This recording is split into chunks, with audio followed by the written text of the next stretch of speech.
Good morning. Welcome to Inside Cottonwood. I'm Ron Corbin, Cottonwood City Manager. We are fortunate today. We're going to be talking about some resources we have in our community, and we have with us Commander Dowell from our Cottonwood Police Department. Good morning. Good morning. And then we have Officer Repp, also from our police department. Good morning. Good morning.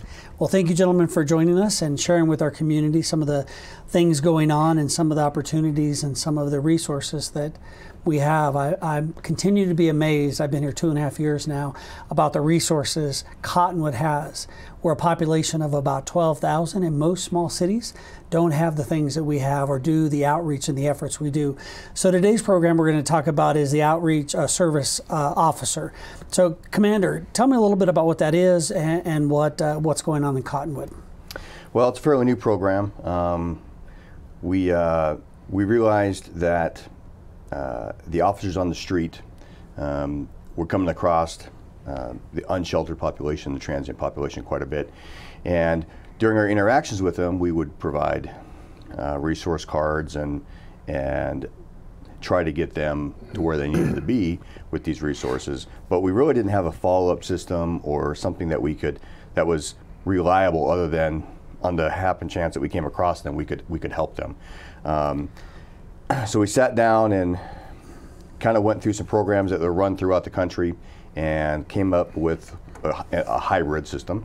And we are starting off fairly small. We have one officer right now, which is Officer Jim Repp, and it's the Outreach Services Officer Program. And what it consists of is Officer Repp has been designated to go down and run programs such as neighborhood cleanup.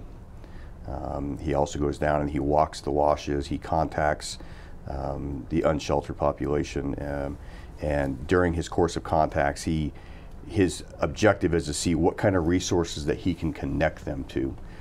He also does stuff with the homeless shelter. He'll talk about it in a minute. He's put a program together where other agencies or entities come to the shelter, and they all provide different programs. But the intent goal of this is to help them so they're no longer unsheltered.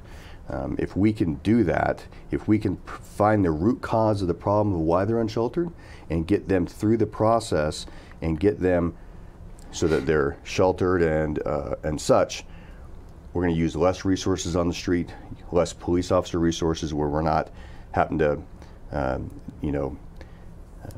deal with the camps and the cleanup consistently. And that was another problem, was we would go handle a camp, we would get it cleaned up, take care of the people, and then and 2 weeks later somebody else would move in. And that was part of Officer Repp's resources also, is to fix those things so that it doesn't become just a revolving door where one person's out and another person's in. And with that, Officer Repp can grow the resource program and to ensure that as people show up here that they're getting resources almost immediately. So I participated in one of those cleanups for a day, and I think, Officer Repp, I think it took several days to get that little wash area cleaned up off of Main Street, and it wasn't just a couple days worth of trash. So there had been people living there and abandoned. Of course, there had been lots of areas that clearly had been abandoned. It took a couple shifts of our fire department to come out and help. It took some volunteers from our county probation department to come out and help us out, and of course all of your time, and I believe Chief was out there one day and some of the other police staff. It was a lot of effort just to clean up one little area. A lot of expenditures. So I appreciate you cleaning up. We're a community that likes to inspire a vibrant community. Trails and outdoor activities are an important part of it. Safety is a big deal. We want to live in a safe community. That area that we were cleaning up was just downhill from our schools, from one of our school systems, that we want to keep our children safe. So why don't you take a minute and talk about what the program is and where we're currently at. So Commander Dowell came to me and asked if I was willing to start this program, be the first officer to do it. I like challenges, so I said, yeah, I'll give it a try. Didn't really know where to go with it. So I started, looking at the issue, and one of the issues I discovered was the wash that you're talking about. In law enforcement, we talk about the broken window theory, where if you have a building, the theory comes from if you have a building that's dilapidated, broken windows and stuff, it's going to attract that the people who have nowhere to go, they're homeless, brings the drug community there. You start to have an increase in crime. Whereas if you clean up that area, repair the windows and stuff, that element leaves. So I kind of implemented that to that wash, and we had 3 days with a bunch of volunteers. Yavapai County probation work crew was out there, and we cleaned up that wash. I put up no trespassing signs, and this is all private property, so I had the permission of all the property owners to do this, and put up no trespassing signs. And that was, I believe, March that we did that, and I've only found one person back there since then. That person received a citation for trespassing, but the wash is clean. I was just back there last week, and it's still clean, so it does work. And like you said, it was behind the school, and I had received a call from the superintendent of schools that had concerns because they were seeing camps back there, fires. We pulled out a lot of drug paraphernalia, including syringes, from a few yards away from the back of the school campus. Right. So it's definitely a concern. So in doing that, I then, and surprisingly, I received a lot of positive feedback from some of the homeless population themselves. They were disgusted by the trash as well, some of them, and I've had several folks ask if they could help the next time I do a cleanup.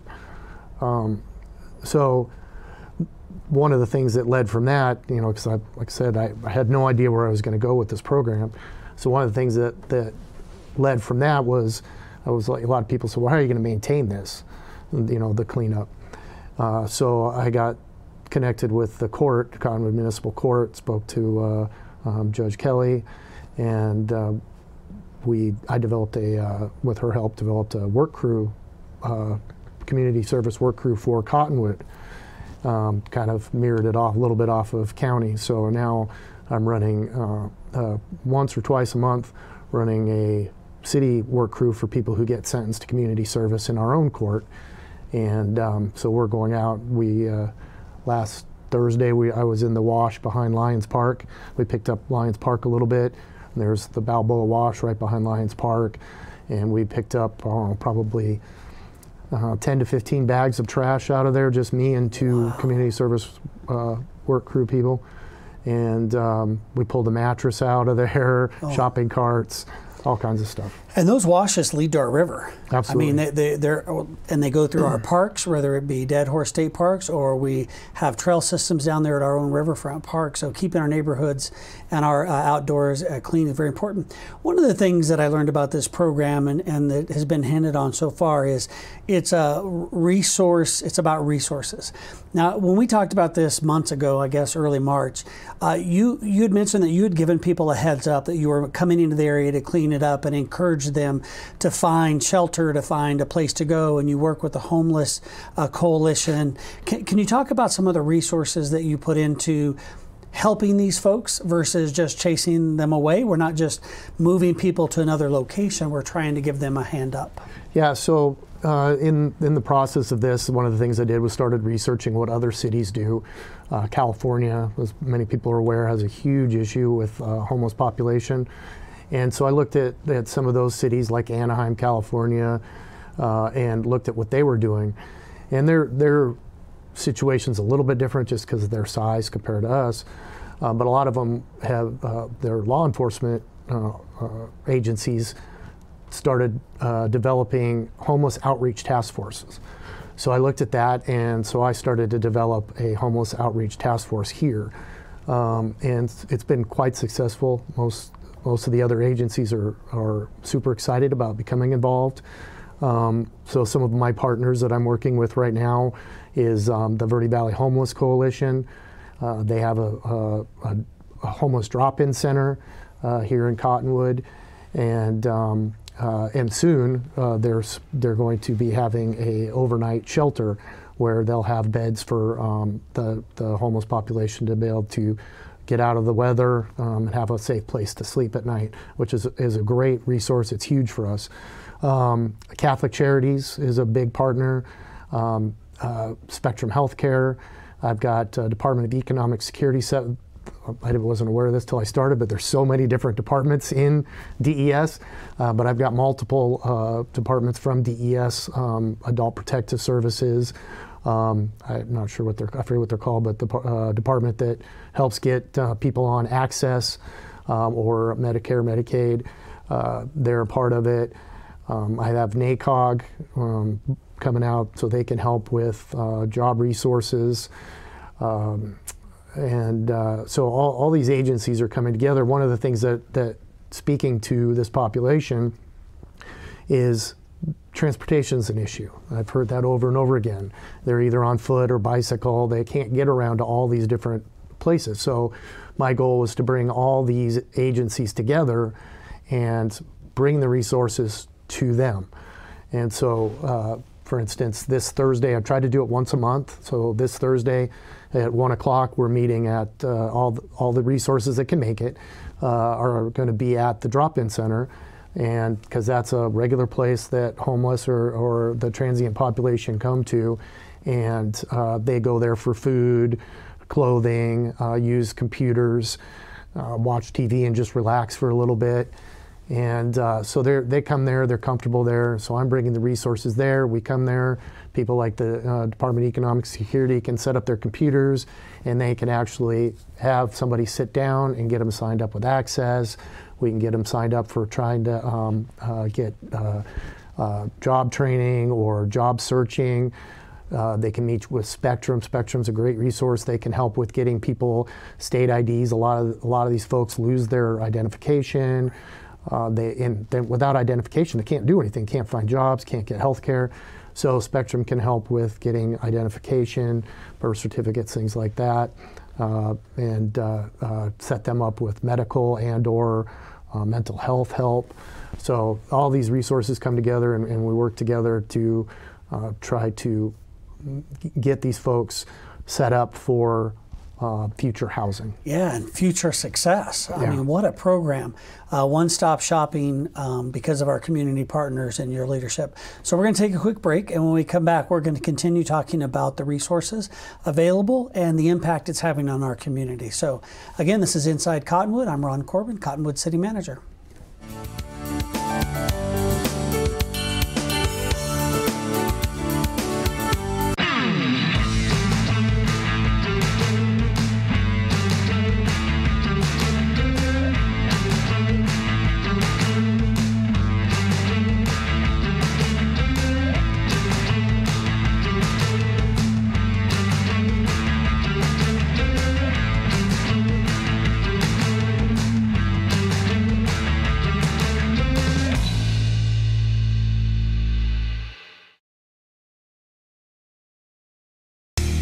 Terrifying jobs, high-flying linemen, take 3. Josh, this is an absolutely terrifying job. Why do you do it? It's a very demanding job, but very rewarding and exciting. How much energy are you actually working with up there? 500,000 volts of electricity.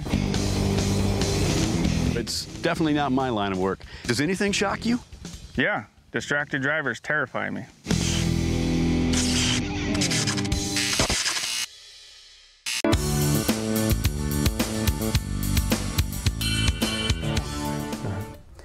Welcome back. I'm Ron Corbin, Cottonwood City Manager, another edition of Inside Cottonwood. And we are fortunate today to have two of our finest from our police departments. We have Commander Dowell. Thank you for joining me this morning. Morning. And Officer Repp. Thank you for joining me also. Morning. And been talking about the homeless population, the unsheltered, and what approach our police department has been taking to help. It's not about arresting people and putting people in jail for being homeless. This is about helping people to get make a better way for themselves. So, Officer Repp, when we left, we were talking about Thursday coming up, one-stop shopping at our drop-in center. So I know that we've been talking about it for a little while in the community. The mayor had it on his Inside Cottonwood not too long ago. The Homeless Coalition is looking to do an overnight shelter. I believe they're installing their fire sprinklers right now to get that up and running. And then they're looking at adding a transitional center, and so they're looking to open up some places where people can get their first house, hopefully get that job, pay rent, and get back to contributing to society. So very exciting stuff. So you mentioned Spectrum, you mentioned Catholic Charities, of course the Homeless Coalition, any other resources, and DES you mentioned, any others you want to talk about real quick before we move on? Well, I mean, there's so many resources in Cottonwood. It's unbelievable how much resources are available. I mean, there's all the different agencies that provide food to those who are in need. It's actually really, exciting that there's so many people that want to help. But the mission, I just had a meeting with the Old Town Mission the other day, so they can kind of get on board with collaborating with us. So it's been exciting. It's the energy that everybody has. So we'll see where it takes us. Yeah, no, the Old Town Mission, a great resource. They offer showers and food and lots of opportunities down there. And they're remodeling as well. They are remodeling. I've been seeing pictures on social media, and it's looking very nice down there. Manzanita Outreach, another place people can get food. For being such a small community, I think we do a good job of trying to take care of each other. So speaking of taking care of each other, we often want to help, whether it be the panhandler or someone walking down the street that we just feel need help. So what can citizens do, or what should we do when it comes to helping either panhandlers or otherwise? So that's one of the things that's next on my agenda to start working with, is to address the panhandling situation. There's a lot of great organizations, like we just talked about, that people can donate to. One of them being Cottonwood Cares. Cottonwood Cares is a program that the Chief of Police started. It's partnershiped with the Cottonwood Chamber of Commerce, Matt Force, and the Habitat for Humanity. And if people want to donate, they can go to cottonwoodcares.org and donate there. That's a much better way to help transition our unsheltered or homeless from being on the streets to housing. What I want to educate the community on is panhandlers aren't necessarily what you see. In law enforcement, when we have contact with these folks, a lot of times there's several different groups of people that we find panhandling. One is our local, citizens who are unsheltered that are panhandling. Why do we not want to give them money? Because when you give money directly to them, then it can be used for things that are unproductive for them, like alcohol or drugs. And we don't want to see that. We want to get them resources that are going to help them, not further along their problem of being unsheltered.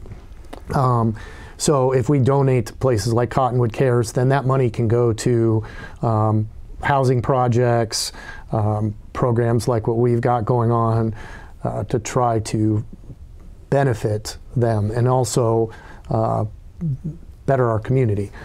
The other folks that I see are what I call transients. They're people who, when we contact them, I'll ask them, I say, well, what are you doing? Why are you here, not having a place to live? And they always tell me, well, I'm traveling. That's their choice. They're choosing this lifestyle to travel across the country. They're usually younger, and they're choosing to travel and not work, and they're hitting Sedona or on their way to California or whatever. And then the third population that we see are people that actually are housed. Typically they live in Phoenix and they travel northern Arizona, and their career is panhandling. They make a living panhandling. They have cars, they have homes and everything like that. I don't see the benefit of giving them money. So, I'd really like, my goal is to educate the community on the negative side of giving panhandlers money and how that money can better benefit the community that we need to help by donating it to, Habitat, the Mission, Cottonwood Cares, the Homeless Coalition. Homeless Coalition, absolutely. Another great. And then, and Cottonwood Cares is a program where the money doesn't go to one specific organization. There's a board of the partners that I mentioned, and they get together and they decide where that money should go that will best help the unsheltered. So it's a great program. So Commander Dowell, you've been in law enforcement how many years? In Arizona, 24. 24 years. So I'm assuming that the situation that we have right now with the number of panhandlers or people that we see on the streets is not uncommon. And how have you seen other communities? How are we doing, I guess, stacked up to other communities that you've worked with or seen interacting with?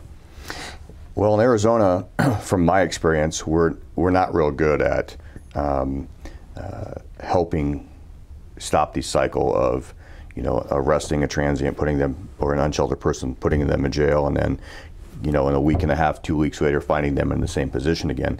And the idea is we have to stop the cycle. We absolutely have to. So that's where this idea sparked from, was because we found ourselves continually, we come across them, they're committing a crime, we have no other choice but to take them to jail, and it's just this endless cycle. So this program is really pushing us to the forefront in this problem. In fact, we have other communities within the Verde Valley who have, other police departments within the Verde Valley who have offered and said, hey, we want to start this program also.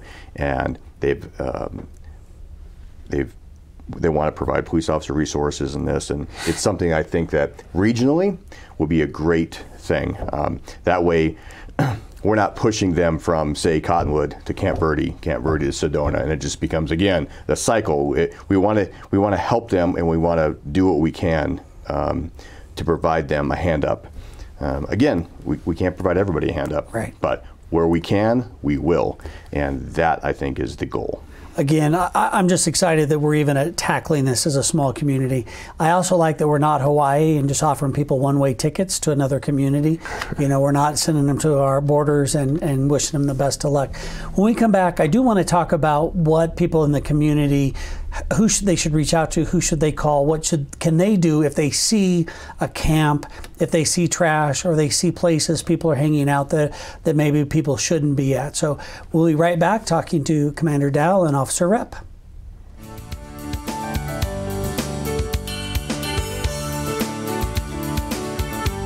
This is Bruce Morrow, Transportation Manager for Cottonwood Area Transit. Remember, we cover the entire Verde Valley and Sedona. Cottonwood Area Transit has you covered wherever you want to ride in the Verde Valley, all day, every day. Take Cottonwood Area Transit through Clarkdale, Verde Village, and from 26 locations in Cottonwood. With Verde Links, it's a quick and easy trip to Sedona every day. Don't forget our connectors to Camp Verde. Visit cottonwoodaz.gov for Cottonwood Area Transit and take a seat. Let's go ride. There are people who struggle with addiction and homelessness. Sometimes it may feel like there is nothing we can do to help. But there is. You can make a tax-deductible donation and help those in need transition away from homelessness.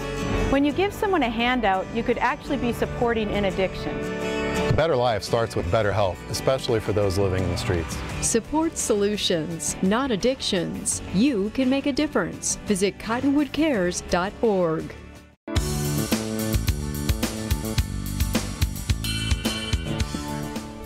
Good morning, this is Inside Cottonwood. I am Ron Corbin, Cottonwood City Manager. And again, this morning we're lucky to have two police officers with us. We have Commander Dowell. Good morning. Good morning. And Officer Repp. Good morning again. Good morning. So when we left, we were talking about the efforts Cottonwood's been making on helping those individuals that are unsheltered and hanging out. The question I had as we left was, if I see something or I want to point someone in the right direction, who do I reach out to? How does that work? So Cottonwood Police Department has a great website, and one of the programs that the chief developed when he came to Cottonwood was the Neighborhood Officer Program. And anybody who sees any type of crime or any issues that they're worried about in their neighborhood, they can go to the Cottonwood city website, go to the police department, and then you can click on Find Your Neighborhood Officer. You go to that, excuse me, and there's a interactive map. You can click on there's different colors. I believe there's 9 zones. You can click on whichever zone your neighborhood falls in. Click on that, it will bring up your neighborhood officer, have a direct email to your neighborhood officer, and you can click on that and shoot an email to your neighborhood officer. It's a great program. It each officer, it gives them a little bit of ownership to a certain community in Cottonwood. where we can, monitor, crime activity. If we see an increase of a certain amount of crime, then that officer can work with other officers and try to hammer down on that particular issue. And it gives a better connection for the community to have a personal connection with somebody within the police department. So it's a great program. So it's really easy. The interactive map's easy to use, and they can just click on that and find their officer.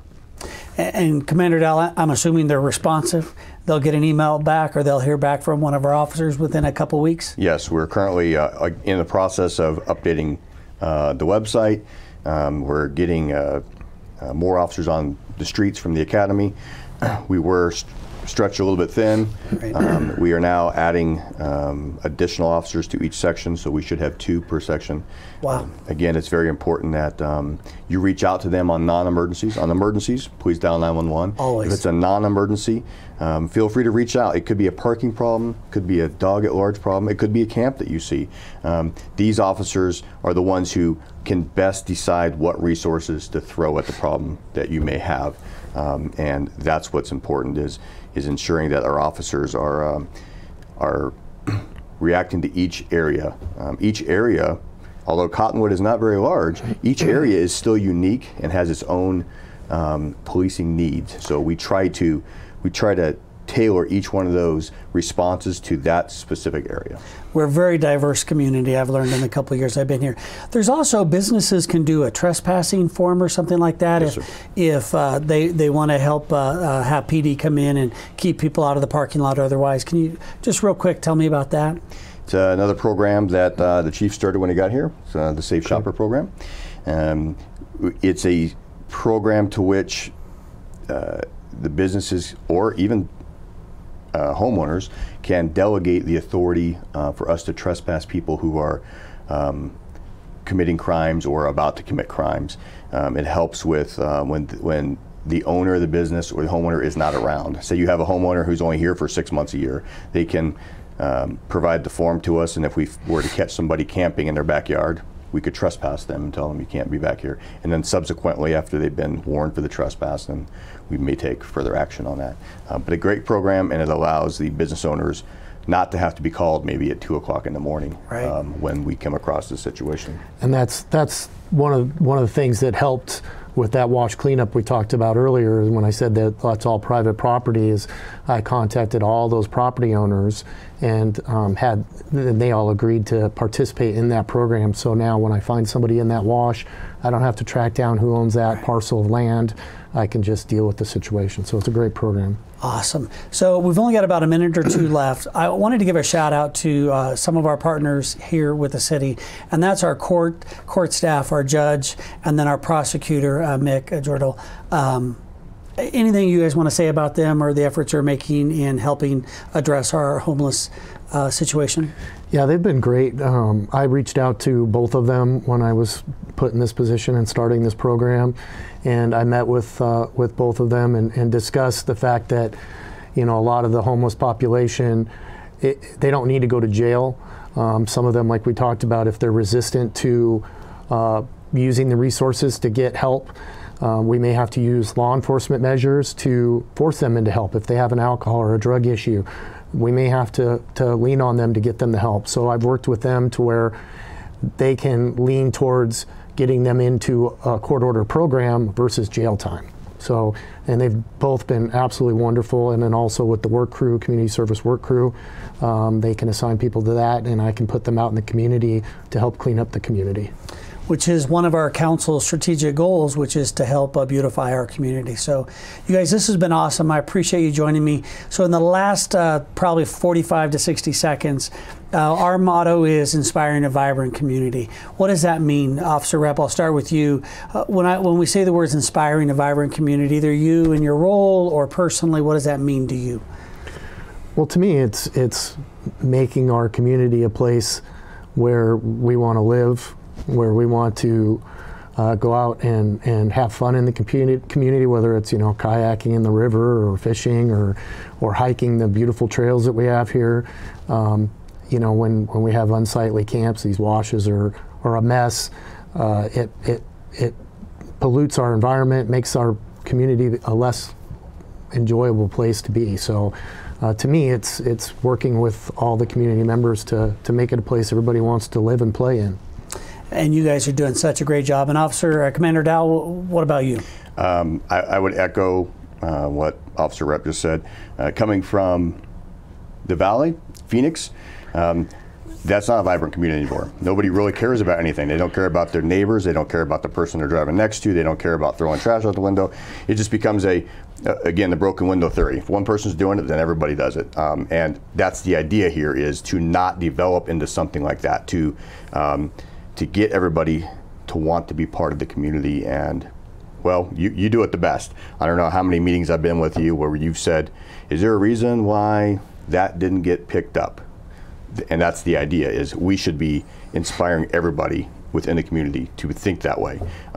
Is there a reason why we walked by that piece of trash and didn't pick it up, or we saw a problem and we didn't take steps to fix it? That's what inspiring a vibrant community is. Yeah, I couldn't agree more, and it hits our council strategic plan of keeping our small town feel. It helps keep our community alive and vibrant. So thank you, gentlemen. I appreciate it, and this has been another edition of Inside Cottonwood. I'm Ron Corbin, Cottonwood City Manager.